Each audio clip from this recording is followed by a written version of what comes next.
Hi, this is Ike from Groovy Entertainment. Today we got another record to play for you. Today, record Hansel and Gretel. So let's get started.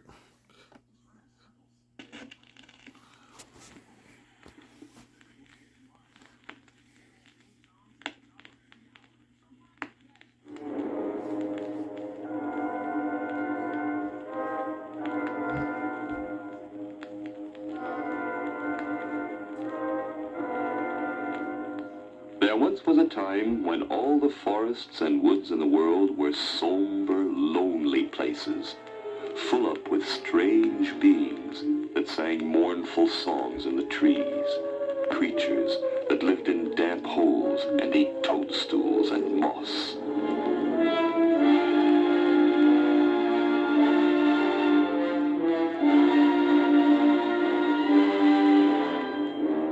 In those days, there were no paths or trails to help you find your way.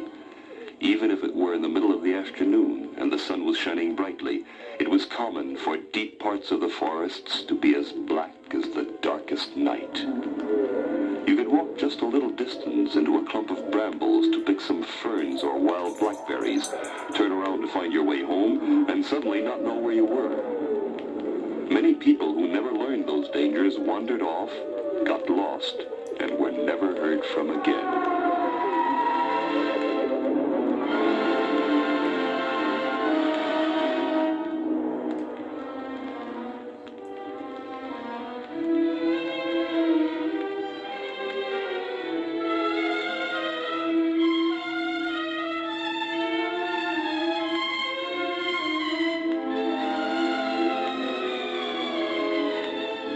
It was near just such a forest that a family of woodcutters lived. The father was a huge man, as tall as a giraffe, with strong hands for holding the enormous axe he used to cut down trees. But his wife was a thin bone of a woman, mean to her children, and always complaining that there was never enough food for them all to eat. We'll absolutely perish with starvation unless there's more food in the markets to bring into this miserable cottage. Or unless there are fewer mouths to feed. It would be one thing if we could eat branches and twigs or roofs and doorknobs, but we can't, and that's all there is to it. Something better be done, husband. Something better be done. Something better be done, husband. Something better be done.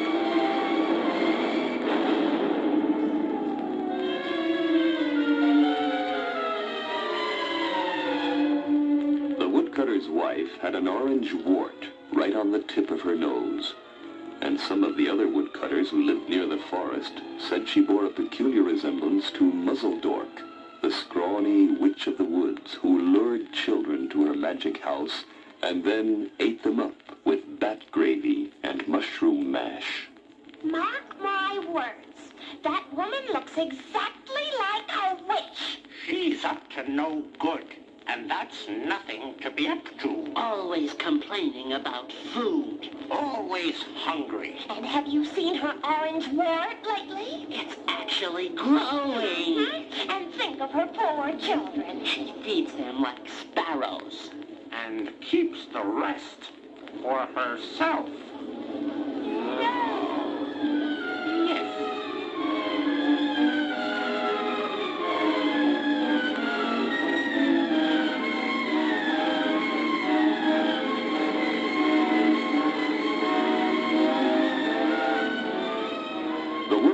His wife had two beautiful children called Hansel and Gretel. They were twins, a boy and a girl, each with black hair and green eyes, and each with a special red cape that their father had made for them out of his old woodcutting jacket. But it was true that they never had enough to eat, and although they seldom complained, they were very thin, and it was a long time since their cheeks had been rosy.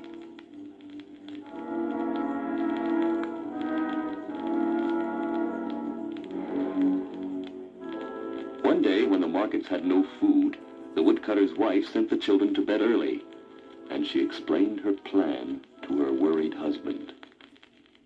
There's only one thing to be done. One thing.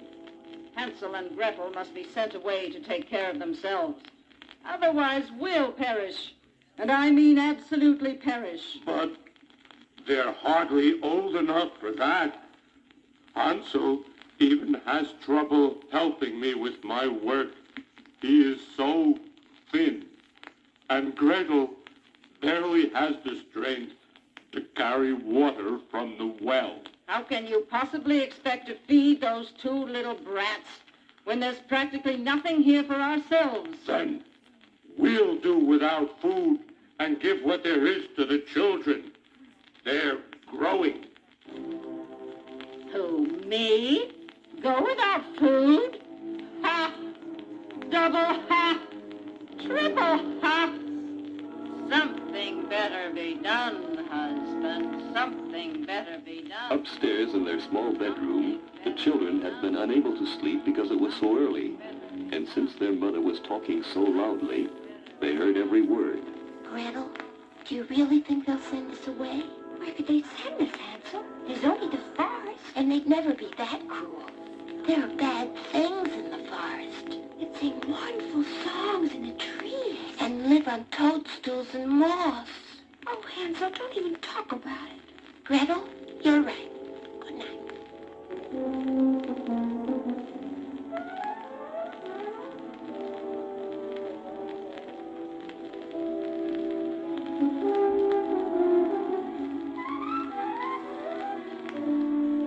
But the weeks went by, and still the markets had no food. All through the country there was a famine, and even the people who had not been so foolish as to eat everything up at once found themselves without so much as a breakfast cereal or peanut butter or even a box of cookies. So once more the woodcutter's wife sent the children to bed early, without supper of any kind, and fingering the orange wart on her skinny nose, she again revealed her plan. Now listen, and don't give me any argument. Tomorrow morning we'll take the children into the deepest part of the forest, since you know the way from all your tree chopping. We'll light a fire, give them each a bread crust or something, and pretend to go off looking for new trees to cut down. You mean we'll leave them there alone? Well, not exactly alone. There are always the creatures and beings to keep them company. And anyway, we'll be rid of them. But they're our children. If we left them alone, the wild creatures would eat them. Well, then, at least the wild creatures won't be as hungry as we are. Otherwise, all four of us will absolutely perish of starvation. Something better be done, husband. Something better be done. Something better be done, husband. Something better be done. Her words had a hypnotic effect on the woodcutter, whose eyes glazed over as he stared at the wart on her nose, which glowed like an orange bulb. And eventually, not knowing what he was doing, he agreed to her plan. Oh, Hansel, did you hear what they want to do? Don't cry, Gretel. I'll find us a way out.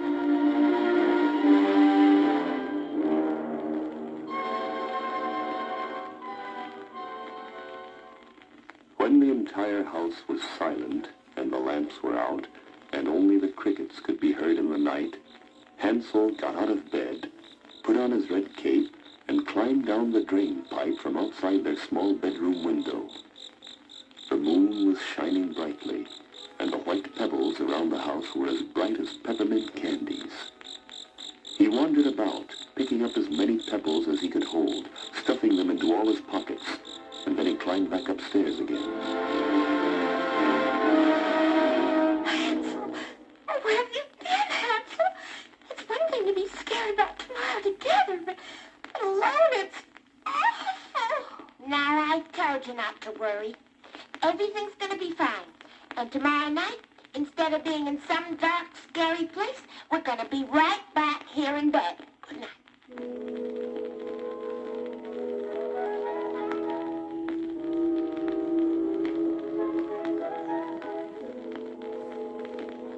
As soon as the sun was up, the mean woman woke them by banging the broom on the ceiling downstairs. Time to get up! Time to get up, you lazy things! We're going into the forest to get some wood. At last!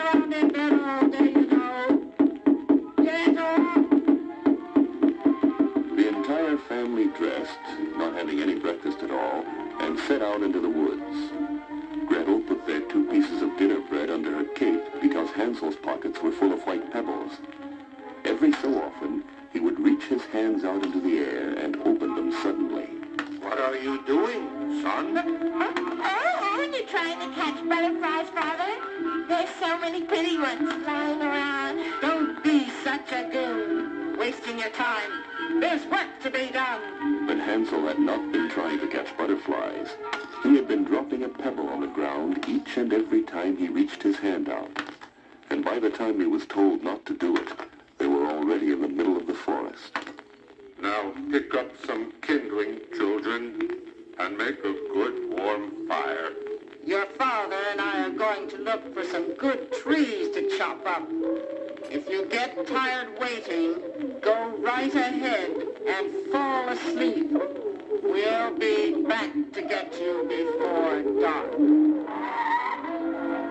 Hansel and Gretel huddled by the fire, and when dinner time came, they ate their bread crusts.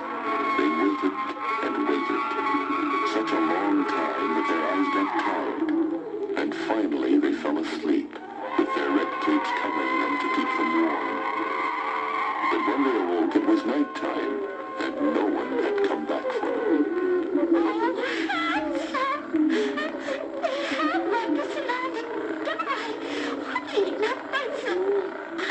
Now, don't get scared again. As soon as the moon comes out, we can see a little better. I have a surprise for you. The moon was still full when it rose, the way it had been the night before. And Hansel took his twin sister's hand and they walked on and on, their path guided by the pebbles which were as bright as peppermint candy. They walked on and on through the night. And just at daybreak, when the sun was rising in the east and the morning birds were singing, they were back at their father's house.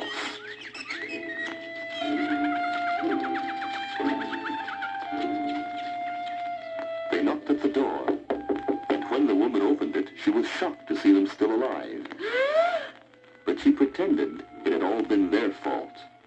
You bad, lazy things! Why were you sleeping so long in the forest? We thought you weren't coming back anymore. Get inside! But their father was happy because the spell had worn off, and he threw his arms around them, seeing that everything was still all right.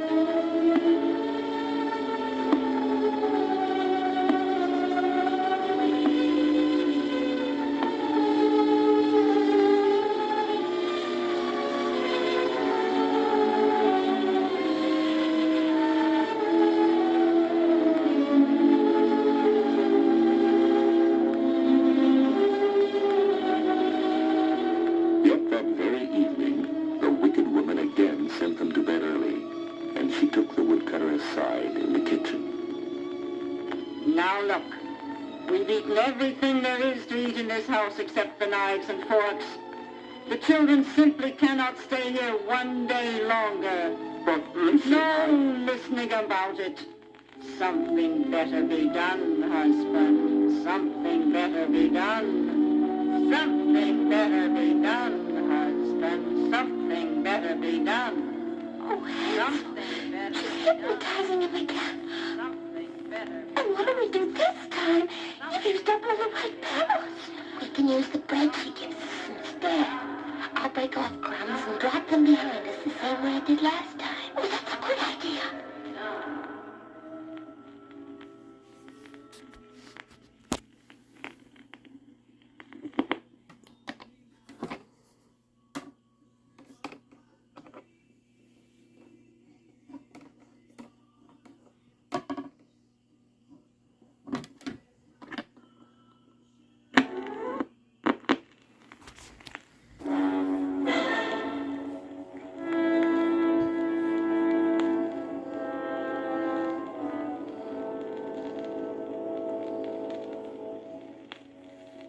So the following morning, the woman made the twins get up You lazy things. Can't lie around in bed all day, you know. and gave them each a piece of bread, shouting that they should hurry.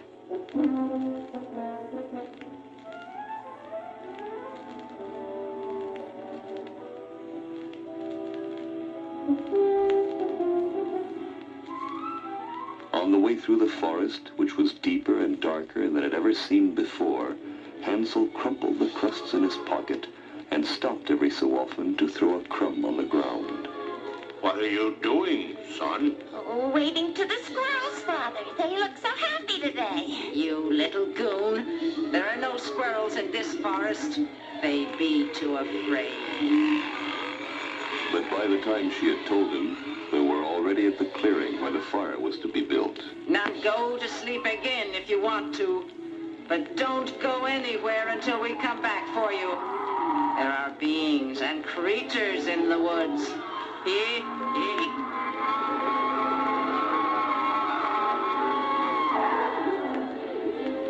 When it was dark, they finally fell asleep, and no one came to bring them home. Still, when the moon rose, they were not afraid, because their trail had been marked. Come on, Gretel. We'll get back without any trouble. All we have to do is follow the crumbs. That's strange. They ought to be right here. Are there any over where you are? Everywhere they looked, there was not a single crumb. The birds of the forest, being hungry themselves, had come and eaten them all, with the woods full of terrible night noises. They were truly lost.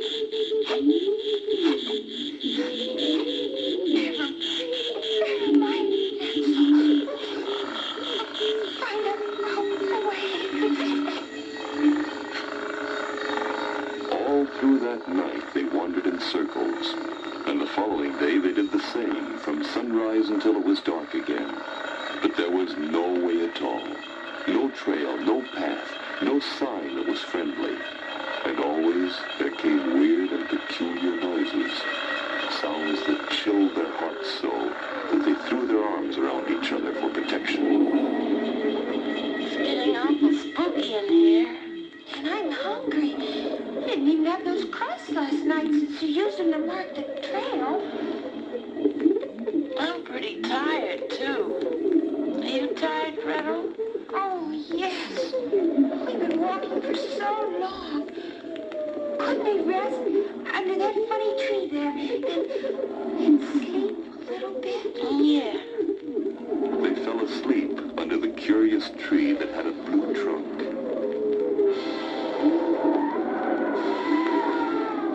And when they awoke in the morning, there was a strange being singing a mournful song in the branches.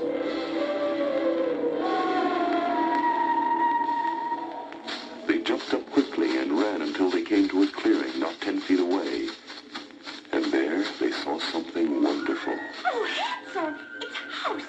Look, a little house. And look, the roof is made of candy. And the walls are made of fudge cake. And the doorknobs are chocolate. Oh, look, the knockers and apples pie.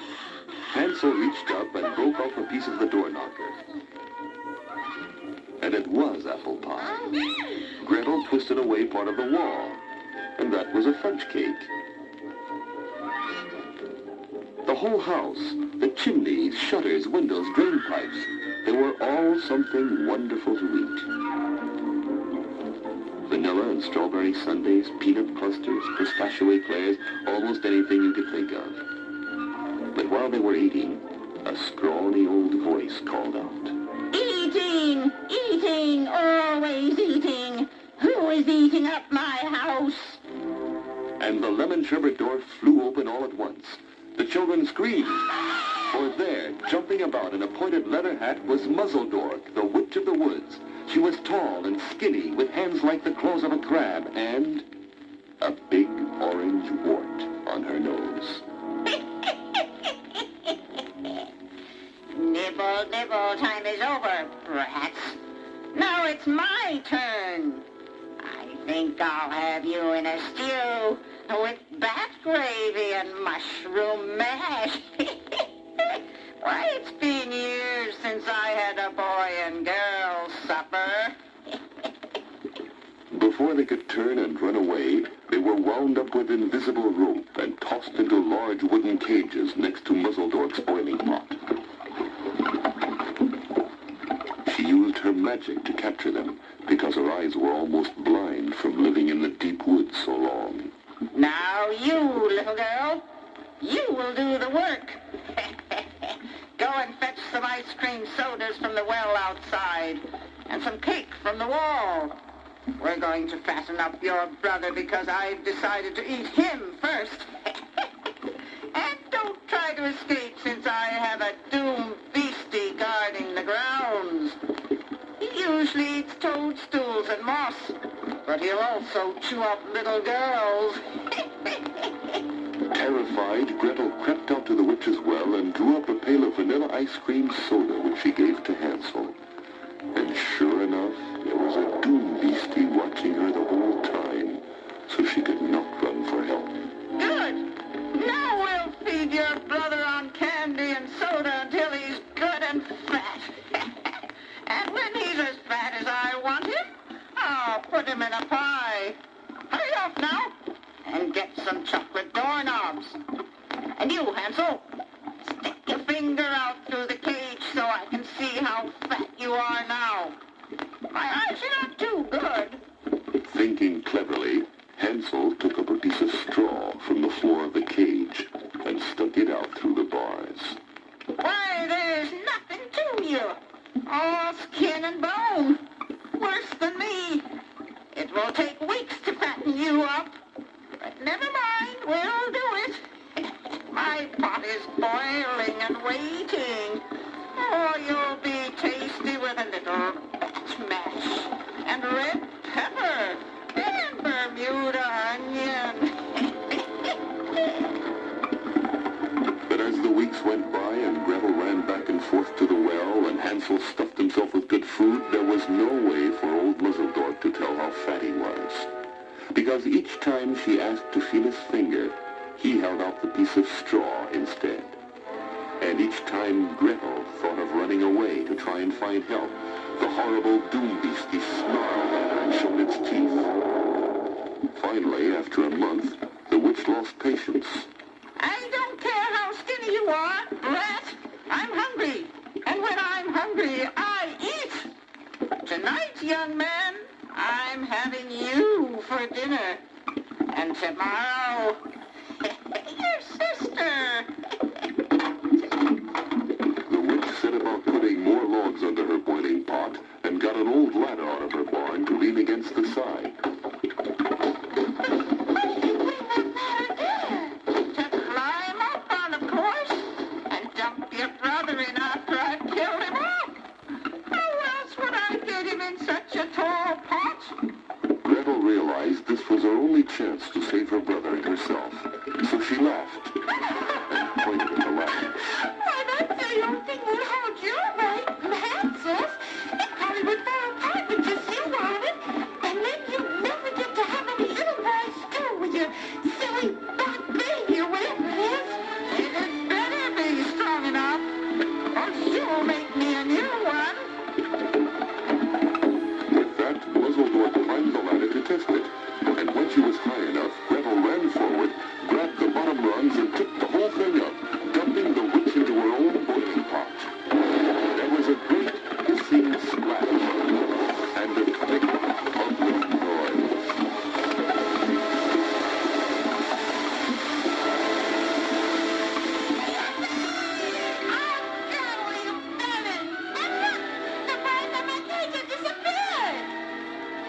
It was true, and not only had the bars disappeared, but the huge boiling pot turned into a chest of silver and gold. And outside, the doom beastie changed into a big, friendly farm horse that neighed a cheerful hello.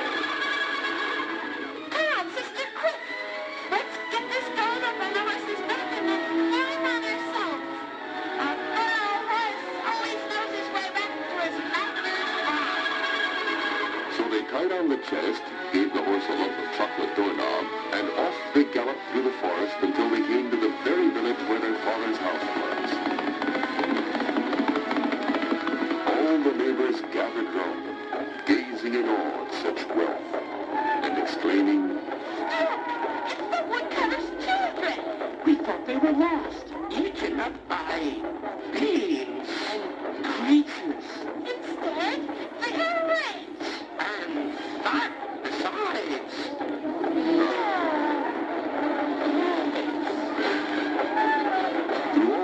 celebration, the children could hardly get through the crowd. But when they finally did, they found their father running to meet them. He picked them up, one in each huge arm, the big horse trotting behind them with the chest on his back. Strangely enough, the woodcutter's evil wife had vanished in a puff of smoke at the same time the witch had been boiled up in her own pot in the woods. So all their troubles were at an end, and they never gave a thought to going hungry again. The woodcutter bought a brand new axe to cut down even bigger trees. The children had hot fudge sundaes whenever they wanted, and the big happy horse, as a reward, got a lifetime supply of chocolate doorknobs.